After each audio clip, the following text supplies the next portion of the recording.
CTV News at 5 with Tony Ryma and Rick Wyman with weather.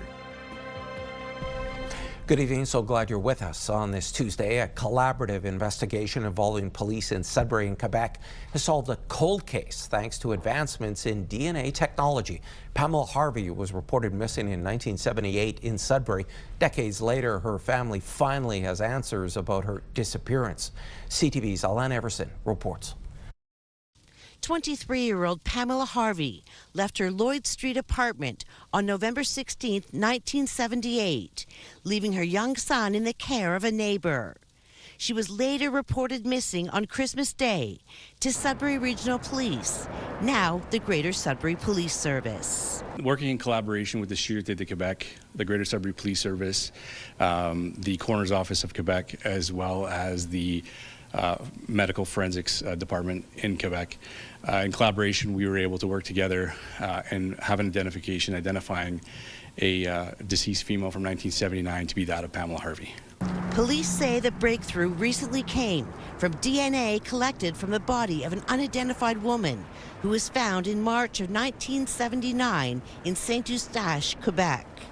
It was determined that death was a homicide. Through the involvement of DNA analysis and DNA technology, familial DNA was obtained from relatives of Pamela Harvey in 2018, uploaded to the National Data Bank, and based on the advancement of the DNA and the technology, just in the last week and a half, they were able to come up with a DNA match. The media release states, through the Sûreté du Québec investigation, it was determined the person responsible for Harvey's homicide died in 1979. Sudbury police would not comment on the widespread belief Harvey's disappearance was linked to biker gangs active in the city at the time. Investigators say the case reflects advancements in forensic technologies. These advancements in this DNA analysis match may not have existed 5 years ago. But however, with the continued evolution in DNA and DNA technology, we hope to bring more closure to families for other missing persons and unidentified remains as the technology advances. Police say Pamela's family has asked for privacy as they navigate this deeply emotional time after 47 years of uncertainty. Alana Everson, CTV News, Sudbury. All right, now to the weather, and the temperature is falling and unsettled weather is upon us. For more details on this mess, let's bring in CTV's Rick Wyman. Rick. Unsettled, here it is, Tony. Last day of March, out like a lion, of course, with all kinds of weather.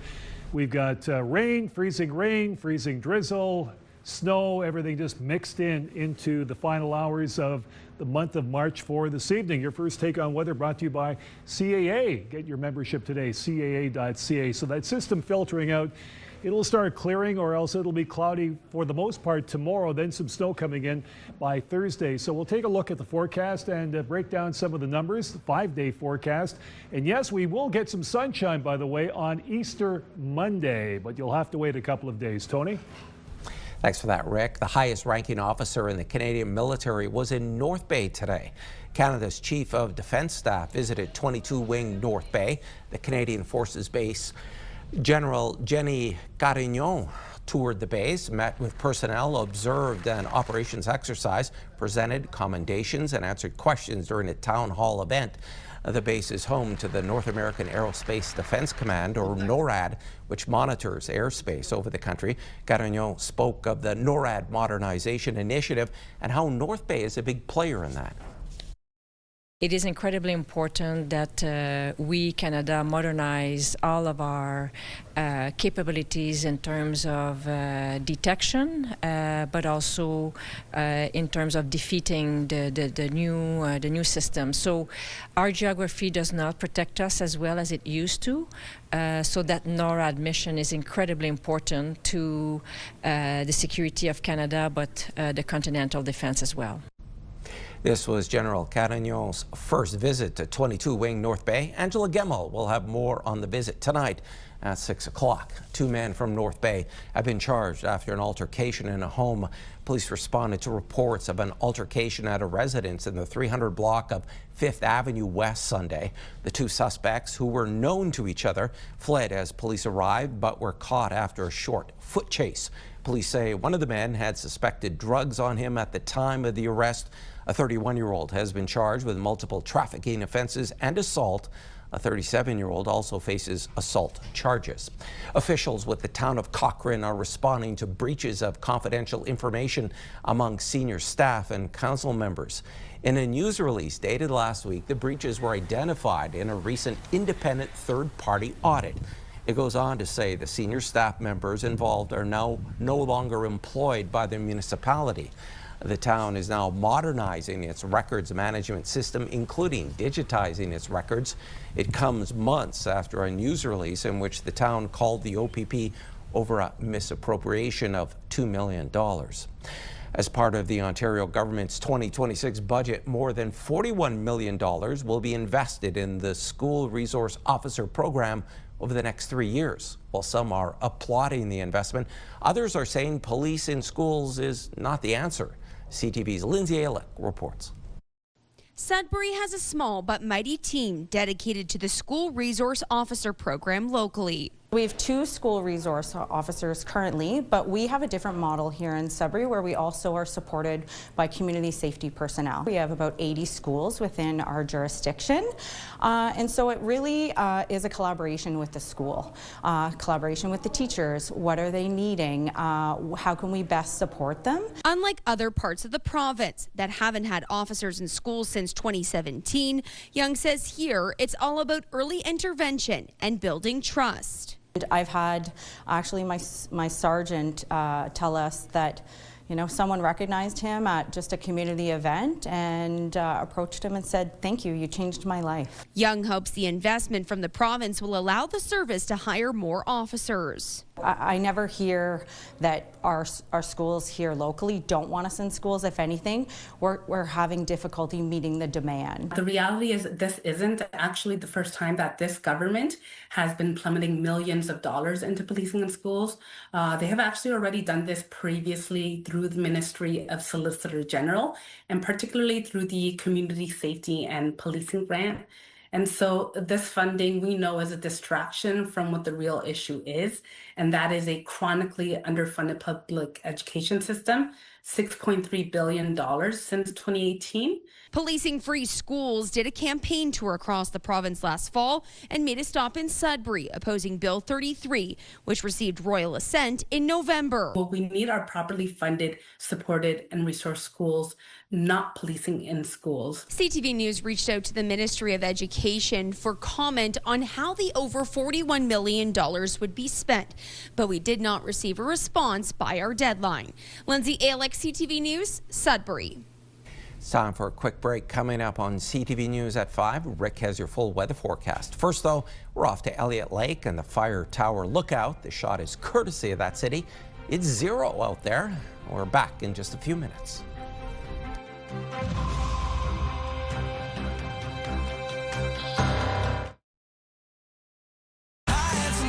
Pure Country 91.7. Sudbury's home for the best country music.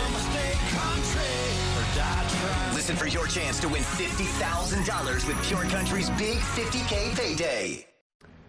Welcome back to a day of misery weather-wise. It's just the weather, remember, and we'll soon get rid of this nonsense and move on to some spring-like weather. After all, it is the end of March. Forecast radar, this is the system that's plaguing us right now. I see ice pellets, I see snow, rain, freezing rain, and a lot more, but it will start to clear out somewhat tomorrow.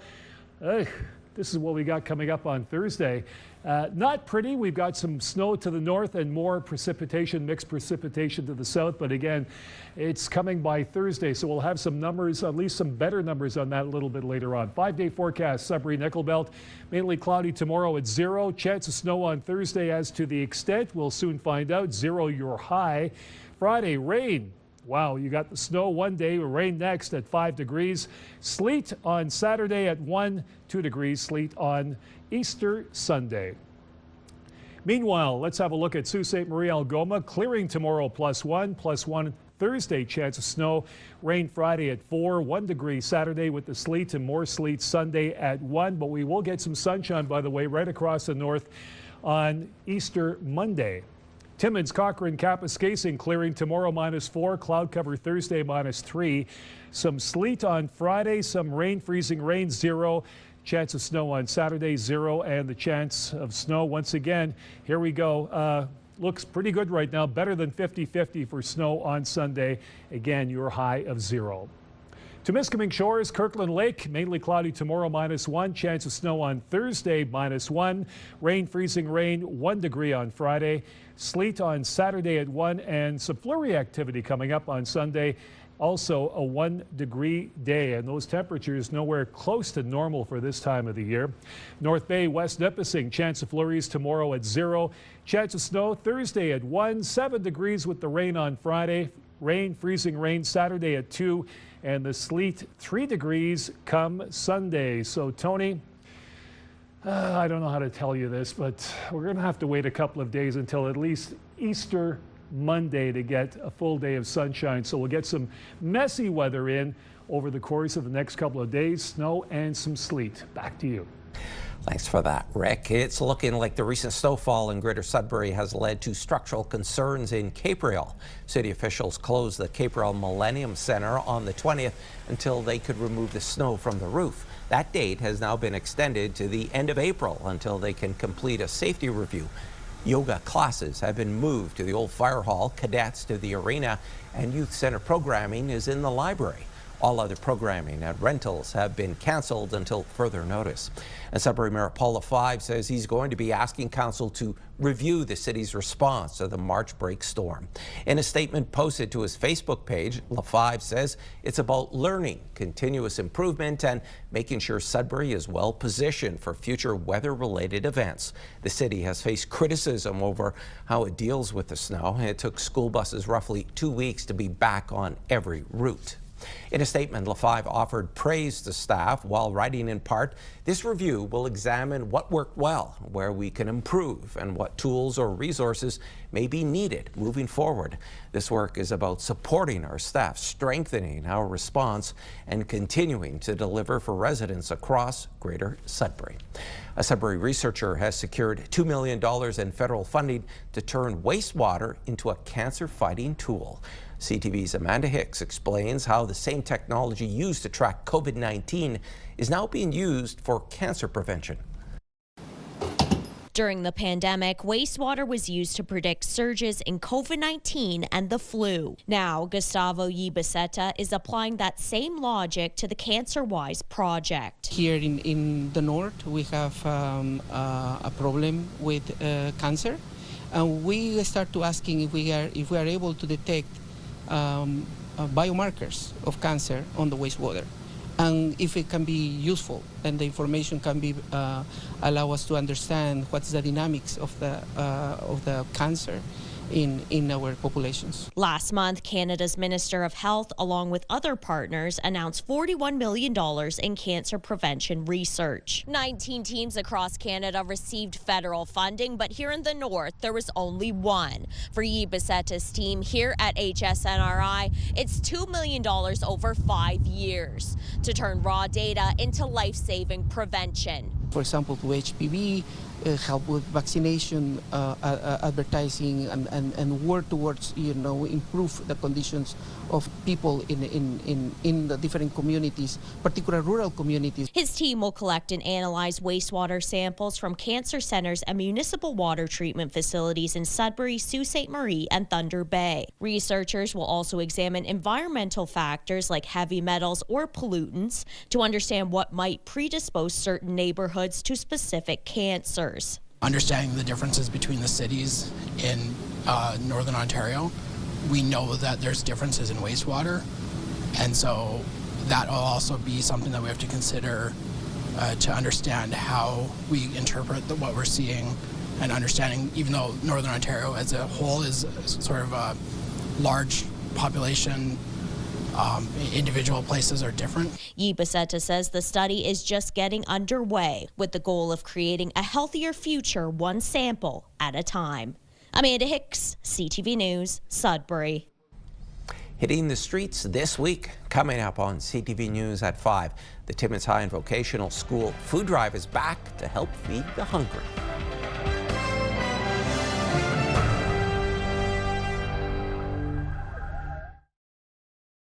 Hi, it's Rick Wyman on location at St. Mark's United Church. No longer, it's going to be the new home of the Canadian Hard of Hearing Association. Executive Director Kim Scott is my guest.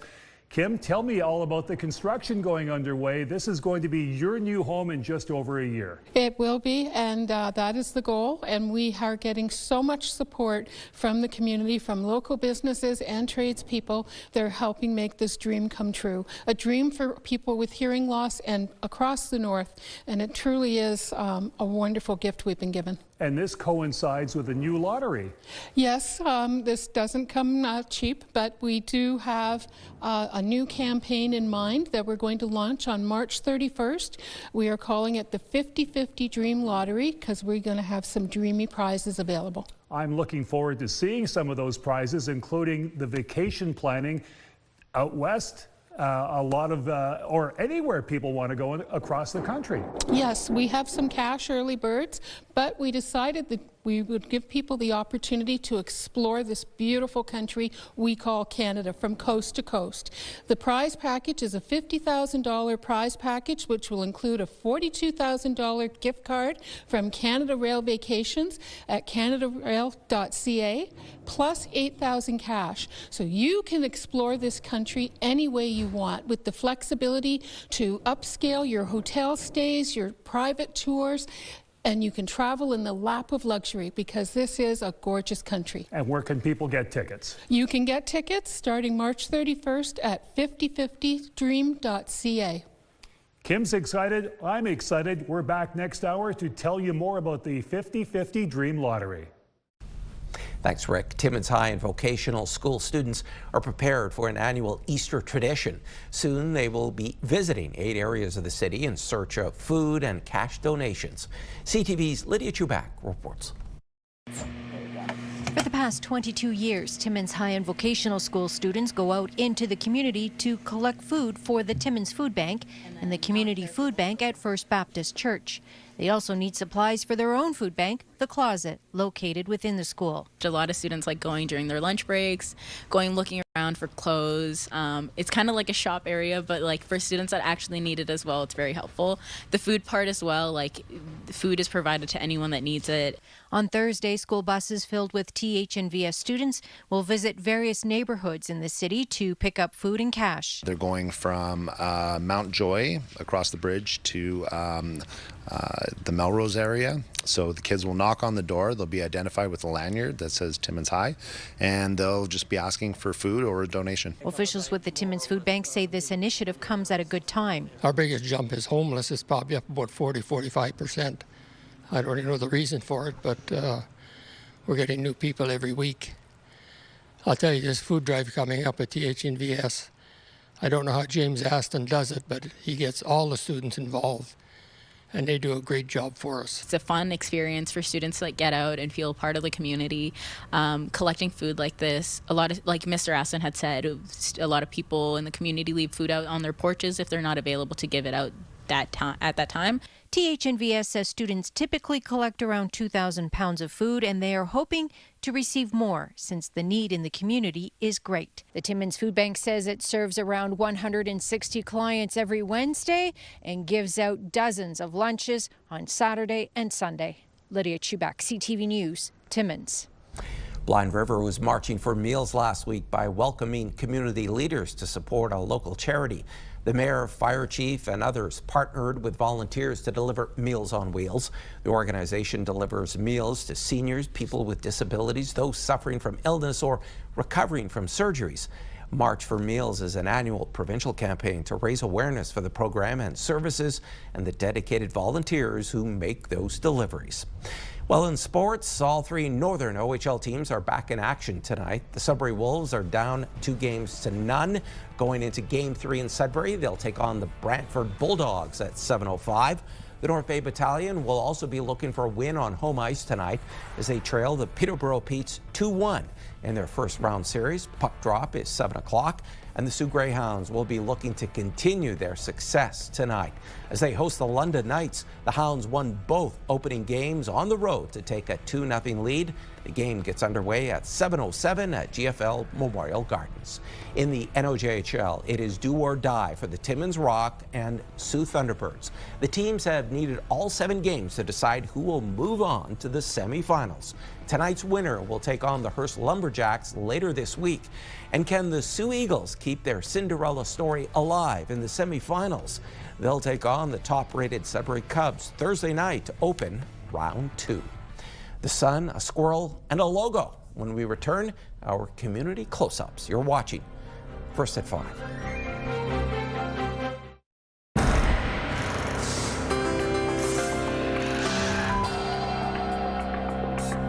Our first community close-up is from Temiskaming, Quebec. Todd Rowland snapped this photograph and sent it to us. It's of the community of more than 2,000 people. Thanks so much, Todd. We're off to the greater Sudbury community of Lively. Ted Gunn took this photo of a squirrel at Fielding Park. Ted says the critter was not sure of him, but certainly was enjoying the seeds. Thanks for sending this in to us, Ted. Danny Chan sent us this picture of the CTV logo that he says he made himself. Danny says his favorite colors are red, blue, and green. Great job, Danny. Thanks for the photo. And if you have any pictures, videos, or events you'd like us to showcase, you can email them to us at communitycloseup@bellmedia.ca. And finally, are you ready for some football? Flag football, that is. The National Football League is launching a professional flag football league for men and women. The league announcing a $32 million investment in the league. Big names like Tom Brady, Peyton Manning, and Serena Williams are leading the effort. League officials say flag football is growing, with more than 4 million kids now playing in the U.S. alone. More than 100 colleges now offer women's programs. The push comes ahead of the sport's debut in the 2028 Olympics. And there's more news for the North coming up at 6. For now, continue watching as we hand things over to CTV National News.